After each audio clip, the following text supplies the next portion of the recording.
강의를 하면서 가슴 아픈 일은 아빠 때문에 우리 엄마 도망을 갔어요. 보고 싶어요. 안녕하세요. 이한분 TV입니다. 말로 부자가 폭삭 망했다. 지금 당장 대물림하는 언어폭력은 쓰레기통으로. 갈수록 심해지는 언어폭력의 심각성을 느끼고 있지만 시대만 탓하고 그냥 강 건너 불구경하듯이 바라만 보고 있어요.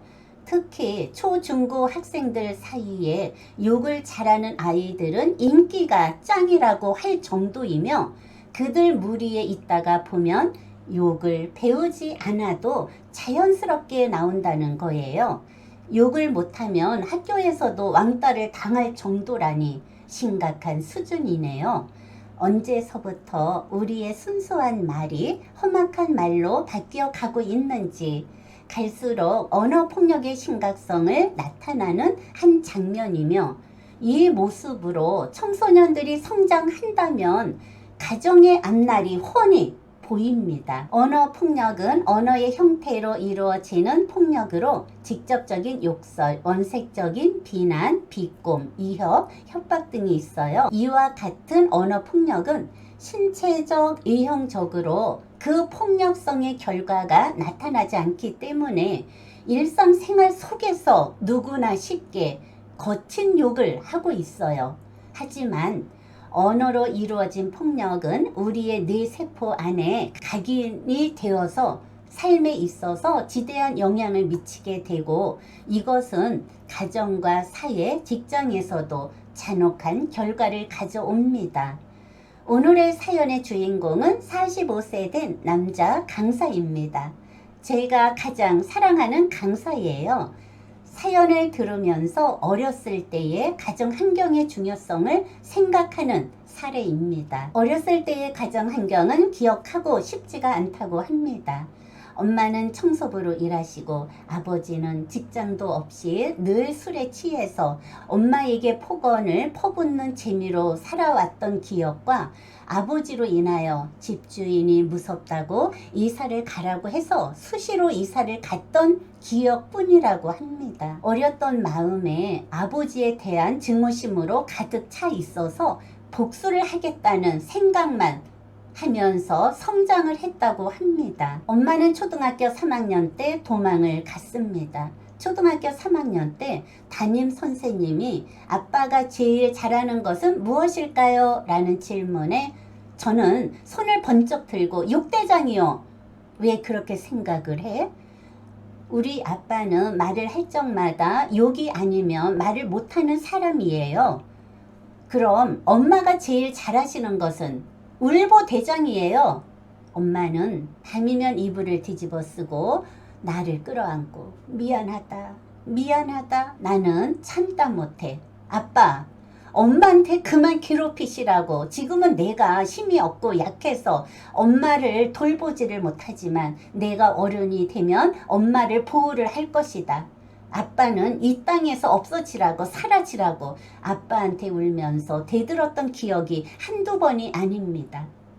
그날 밤도 엄마는 이불을 뒤집어 쓰고 나를 끌어안고 울면서 아들, 엄마가 마지막으로 하는 말 잘 들어라. 초등학교 3학년이 되었으니 혼자서도 학교 잘 다니고 밥도 잘 먹고 이제는 엄마가 옆에서 도와주지 않아도 잘할 수 있지?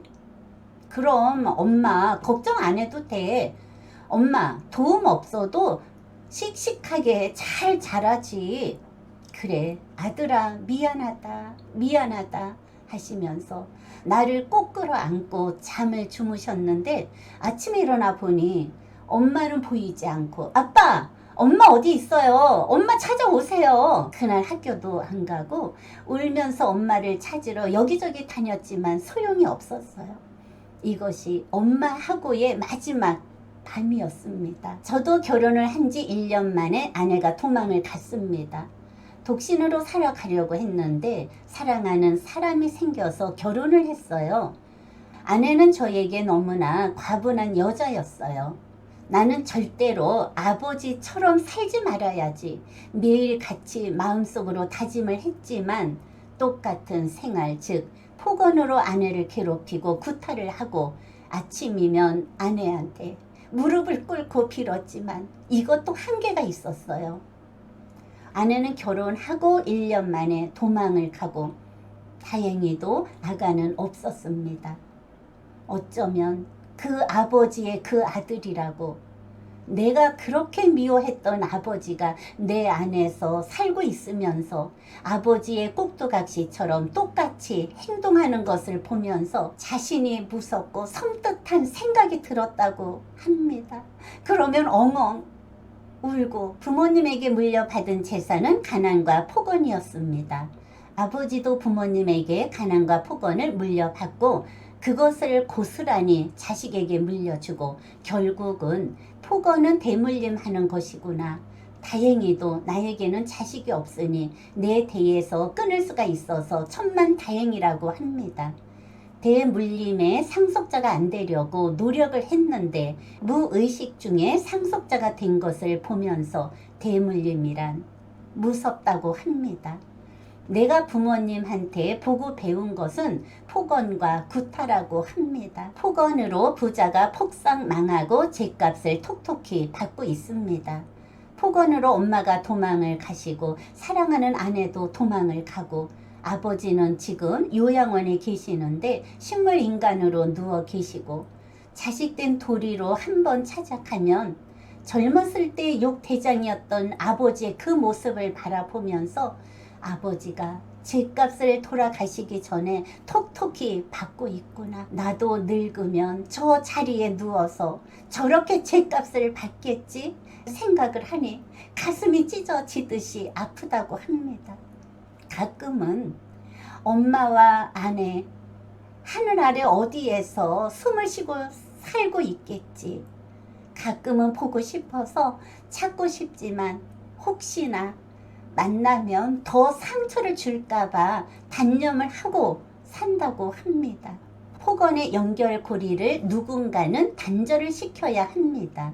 직장에서 가정폭력 강의를 듣고 변화가 일어났어요. 강사가 되어서 누군가에게 도움을 주자. 그 길로 강사 교육을 받고 새로운 삶의 길을 선택을 해서 새로운 인생의 삶을 살아가고 있습니다. 강사의 좋은 점은 대중 앞에서 좋은 생각, 좋은 말, 좋은 행동을 하다가 보니 자신이 정화가 되고 변화가 일어나면서 언행일치의 삶을 살아가는 것입니다. 경제적으로 도움은 안 되어서 투잡을 하고 있어요. 이제는 부자 간의 언어폭력의 연결고리를 확실하게 끊고 살아갑니다. 세상의 모든 일은 마음먹기에 달려있고 실천을 하느냐 안 하느냐에 달려 있습니다. 강의를 하면서 가슴 아픈 일은 아빠 때문에 우리 엄마 도망을 갔어요. 보고 싶어요. 아내가 도망갔어요. 그런 소리를 들으면 지난날의 과거가 생각이 나서 내 안에 어린 아이가 엄마, 여보 미안해요 하면서 엉엉 울고 있다고 합니다. 지금까지 시청해 주신 여러분 고맙습니다.